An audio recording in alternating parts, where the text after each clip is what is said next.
ازيكم عاملين ايه؟ يا رب تكونوا بخير. فيديو النهارده حاجه سريعه وخفيفه كده للناس اللي بيحبوا يعملوا غدا سريع، عشاء سريع، اي حاجه سريعه كده تكون سريعه، سندوتشات سريعه او مع شويه مكرونه.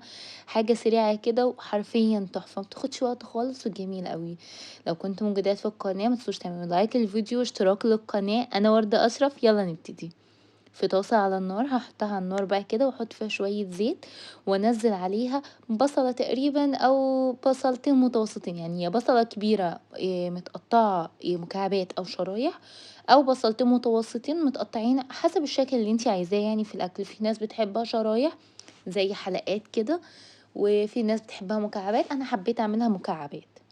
عندي بقى نص كيلو او اكتر من نص كيلو بشوية، نص كيلو كبدة، كبدة فراخ او كبدة دجاج زي ما انتوا بتسموها، متنضفة ومظبطاها يعني، بس مش مقطعاه، يعني لو في قطع كبيرة هقطعها، لكن لو قطع حجمها طبيعي عادي ما قطعتهاش، سبتها زي ما هي مصححة كده، ومعاها القلوب عادي ما فيش مشكلة، بس تكون متنضفة كويس. عليها بقى فلفلاية حلوة متقطعة كده برضو مكعبات، وهديهم كلهم تشويحة كويسة كده في الزيت اللي انا حطاه. هبخرها بقى واحط البهارات. حطيت معلقة فلفل وعليها معلقة ملح كويسة كده، طبعا بتظبطي الملح على حسب ما انتي بتحبي الملح ازاي، فانا ظبطت الملح حسب الظبطة اللي انا بحبها يعني في الملح.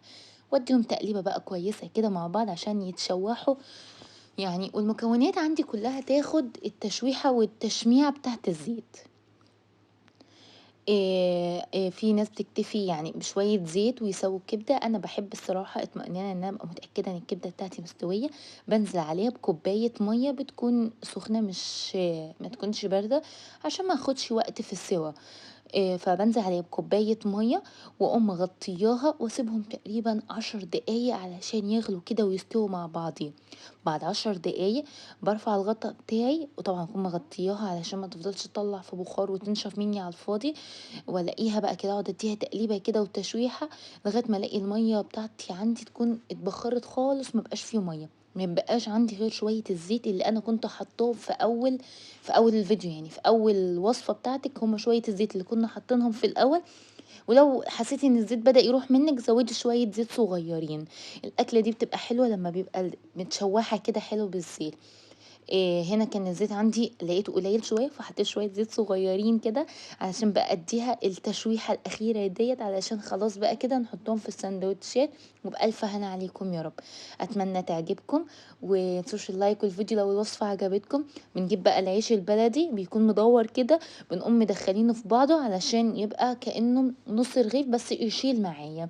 احط عليه بحط جواه الكبده، ونزينه بقى بطحينه شويه بقدونس على حسب ما انتوا بتحبوا. وبألف هنا، يا رب تعجبكم. لو جربتوها وعجبتكم متنسوش تحت تكتبولي في الكومنت، ولو عايزين اي وصفات تانية كتير اعملها لكم اكتبولي تحت في الكومنت. واتمنى تكون وصفه سهله وخفيفه عليكم يا رب.